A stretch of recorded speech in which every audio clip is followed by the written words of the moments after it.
ನಮಸ್ಕಾರ ಎಲ್ಲರಿಗೂ Kannada cook book YouTube ಚಾನೆಲ್ಗೆ ಸ್ವಾಗತ. ಇವತ್ತಿನ ಸ್ಪೆಷಲ್ ಕ್ಯಾರೆಟ್ ಹಲ್ವಾ. ಬಾಯಿನಲ್ಲಿ ಬೆಣ್ಣೆ ಅಂತ ಕರಗೋಗುವ ಈ ಹಲ್ವಾನ ಹೊರಗಡೆ ಅಂಗಡಿಗಳಲ್ಲಿ ಸಿಗೋದಕ್ಕಿಂತ ಹೆಚ್ಚು ರುಚಿಯಾಗಿ, ಸುಲಭವಾಗಿ ಹಾಗೂ ಹೈಜಿನಿಕ್ ಆಗಿ ನಾವೇ ಮನೆಯಲ್ಲಿ ಮಾಡ್ಕೋಬಹುದು. ಹೇಗೆ ಅಂತೀರಾ? ಈ ರೆಸಿಪಿಯನ್ನ ಕೊನೆವರೆಗೂ ಫಾಲೋ ಮಾಡಿ, ನಿಮಗೆ ಗೊತ್ತಾಗುತ್ತೆ. ಈ ರೆಸಿಪಿಯನ್ನು ಟ್ರೈ ಮಾಡಿ ಹೇಗೆ ಬಂತು ಅಂತ ನಮಗೆ ಕಮೆಂಟ್ ಮಾಡಿ ತಿಳಿಸಿ. ಹಾಗೂ ನೀವು ಮಾಡಿದ ರೆಸಿಪಿಯ ಫೋಟೋವನ್ನ ನಮ್ಮ ಇನ್ಸ್ಟಾಗ್ರಾಮ್ ಐಡಿಗೆ ಟ್ಯಾಗ್ ಮಾಡಿ ತಿಳಿಸಿ. ಮತ್ತೆ ಆಗ್ತಡ, ಲೆಟ್ ಸ್ಟಾರ್ಟ್. ಈ ಕ್ಯಾರೆಟ್ ಹಲ್ವಾನ ಮಾಡ್ಕೊಳ್ಳೋದಕ್ಕೆ ಬೇಕಾಗಿರೋ ಸಾಮಗ್ರಿಗಳು: 1 ಬೌಲ್ ತುರಿದ ಕ್ಯಾರೆಟ್, 3/4 ಕಪ್ ತುಪ್ಪ, 3/4 ಕಪ್ ಸಕ್ಕರೆ, 1 ಕಪ್ ಹಾಲು, ಅರ್ಧ ಕಪ್ ಕಟ್ ಮಾಡಿಟ್ಕೊಂಡ ಡ್ರೈ ಫ್ರೂಟ್ಸ್, 1 ಹಿಡಿ ದ್ರಾಕ್ಷಿ ಹಾಗೂ 3/4 ಕಪ್ ಕಂಡೆನ್ಸ್ಡ್ ಮಿಲ್ಕ್. ಈ ಕಂಡೆನ್ಸ್ಡ್ ಮಿಲ್ಕ್ ಅನ್ನ ಮನೆಯಲ್ಲೇ ಮಾಡ್ಕೊಂಡಿದ್ದು 1.5 ಲೀಟರ್ ಪೂರ್ತಿ ಕೆನೆಬರಿತ ಹಾಲನ್ನ ಗ್ಯಾಸ್ ಸಿಮ್ನಲ್ಲಿ ಇಟ್ಕೊಂಡು 1/4 ಲೀಟರ್ನಷ್ಟು ಆಗೋವರೆಗೂ ಬೇಯಿಸ್ಕೊಂಡ್ರೆ ಈ ಕಂಡೆನ್ಸ್ಡ್ ಮಿಲ್ಕ್ ರೆಡಿ. ಈ ಕ್ಯಾರೆಟ್ ಹಲ್ವಾನ ಮಾಡ್ಕೊಳ್ಳೋದಕ್ಕೆ ಮೊದಲು ಒಲೆ ಹಚ್ಚಿ ಅದರ ಮೇಲೆ ಒಂದು ದಪ್ಪ ತಳದ ಬಾಣಲೆಯನ್ನಿಟ್ಟು ಬಾಣಲೆಗೆ 4 ಟೇಬಲ್ ಸ್ಪೂನ್ ತುಪ್ಪವನ್ನು ಸೇರಿಸ್ಕೊಳ್ತಾ ಇದ್ದೇನೆ. ತುಪ್ಪ ಬಿಸಿಯಾದ ನಂತರ ಬಾಣಲೆಗೆ ಹೆಚ್ಚಿಟ್ಟುಕೊಂಡ ಡ್ರೈ ಫ್ರೂಟ್ಸ್ ಗಳನ್ನು ಸೇರಿಸಿಕೊಂಡು ಎಲ್ಲವೂ ತಿಳಿ ಕಂದು ಬಣ್ಣ ಬರೋವರೆಗೂ ಹುರಿದುಕೊಳ್ಳೋಣ.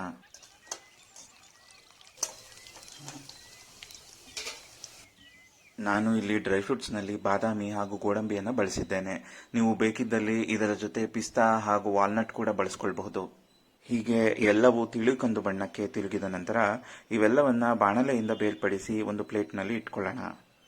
ಈಗ ಬಾಣಲೆನಲ್ಲಿ ಉಳಿದ ತುಪ್ಪಕ್ಕೆ ತುರಿದಿಟ್ಟುಕೊಂಡ ಕ್ಯಾರೆಟ್ ಅನ್ನು ಸೇರಿಸ್ಕೊಳ್ಬೇಕು. ಕ್ಯಾರೆಟ್ ಅನ್ನು ಸೇರಿಸ್ಕೊಂಡು ಸ್ವಲ್ಪ ಹೊತ್ತು ಹುರಿದುಕೊಳ್ಳೋಣ.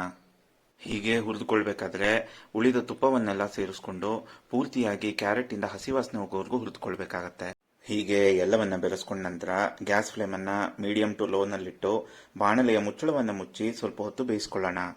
ನಮಗೆ ಬೇಕಾದ ಹದಕ್ಕೆ ಕ್ಯಾರೆಟ್ ಅನ್ನ ಈ ಹಂತದಲ್ಲೇ ಹುರಿದುಕೊಳ್ಬೇಕು. ಒಂದು ಸರ್ತಿ ಸಕ್ಕರೆಯನ್ನ ಕ್ಯಾರೆಟ್ಗೆ ಸೇರಿಸಿದ ನಂತರ ಕ್ಯಾರೆಟ್ ಅನ್ನ ಹೆಚ್ಚಾಗಿ ಬೇಯಿಸ್ಕೊಳ್ಳೋದಿಕ್ಕೆ ಆಗೋದಿಲ್ಲ ಅನ್ನೋದು ನೆನಪಿನಲ್ಲಿರಲಿ. ಈ ಹಂತಕ್ಕೆ ಕ್ಯಾರೆಟ್ ಅನ್ನ ಬೇಯಿಸ್ಕೊಂಡಿದ್ದೀನಿ. ನನಗೆ ಇಲ್ಲಿವರೆಗೂ ಕ್ಯಾರೆಟ್ ಅನ್ನ ಬೇಯಿಸ್ಕೊಳ್ಳೋದಿಕ್ಕೆ ಮೀಡಿಯಂ ಫ್ಲೇಮ್ ನಲ್ಲಿ 10 ನಿಮಿಷ ಬೇಕಾಯ್ತು. ಈಗ ಬಾಣಲೆಗೆ ಸಕ್ಕರೆಯನ್ನ ಸೇರಿಸ್ಕೊಳ್ಳೋಣ. ನಾನು ಇಲ್ಲಿ 1 ಕಪ್ ತುರಿದ ಕ್ಯಾರೆಟ್ಗೆ 3/4 ಕಪ್ ಸಕ್ಕರೆಯನ್ನ ಬಳಸಿದ್ದೇನೆ. ನಿಮ್ಮ ರುಚಿಗೆ ಅನುಗುಣವಾಗಿ ನಿಮಗೆ ಇನ್ನೂ ಸಿಹಿ ಬೇಕು ಅನಿಸಿದ್ರೆ ಇದರ ಜೊತೆ ಇನ್ನೂ 1/4 ಕಪ್ ಸಕ್ಕರೆಯನ್ನ ಹೆಚ್ಚಾಗಿ ಬಳಸ್ಕೊಳ್ಬಹುದು. ಈಗ ಬಾಣಲೆಗೆ 1 ಕಪ್ ಹಾಲನ್ನು ಸೇರಿಸ್ಕೊಂಡು ಎಲ್ಲವನ್ನ ಪೂರ್ತಿಯಾಗಿ ಕಲಸಿ ಗ್ಯಾಸ್ ಫ್ಲೇಮ್ ಅನ್ನ ಮೀಡಿಯಂನಲ್ಲೇ ಇಟ್ಟು ಬೇಯಿಸ್ಕೊಳ್ಳೋಣ.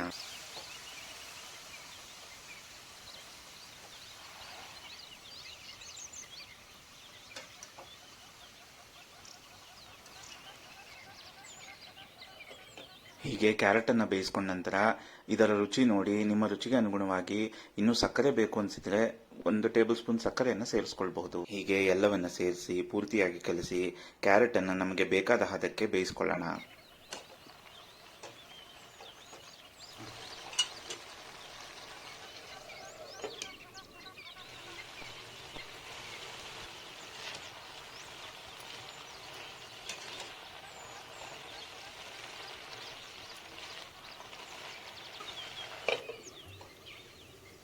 ಕ್ಯಾರೆಟ್ ಅನ್ನ ಇಷ್ಟು ಬೇಯಿಸ್ಕೊಂಡ್ರೆ ಸಾಕಾಗತ್ತೆ.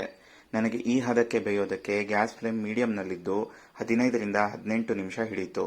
ಹೀಗೆ ಬೇಯಿಸ್ಕೊಂಡ ನಂತರ ಒಮ್ಮೆ ಕಲಿಸ್ಕೊಂಡು ಬಾಣಲೆಗೆ ಎತ್ತಿಟ್ಟುಕೊಂಡ ಕಂಡೆನ್ಸ್ಡ್ ಮಿಲ್ಕ್ ಅನ್ನು ಸೇರಿಸ್ಕೊಳ್ತಾ ಇದ್ದೇನೆ. ಕಂಡೆನ್ಸ್ಡ್ ಮಿಲ್ಕ್ ಅನ್ನು ಸೇರಿಸ್ಕೊಂಡು ಪೂರ್ತಿಯಾಗಿ ಒಮ್ಮೆ ಕಲಿಸ್ಕೊಳ್ಳೋಣ.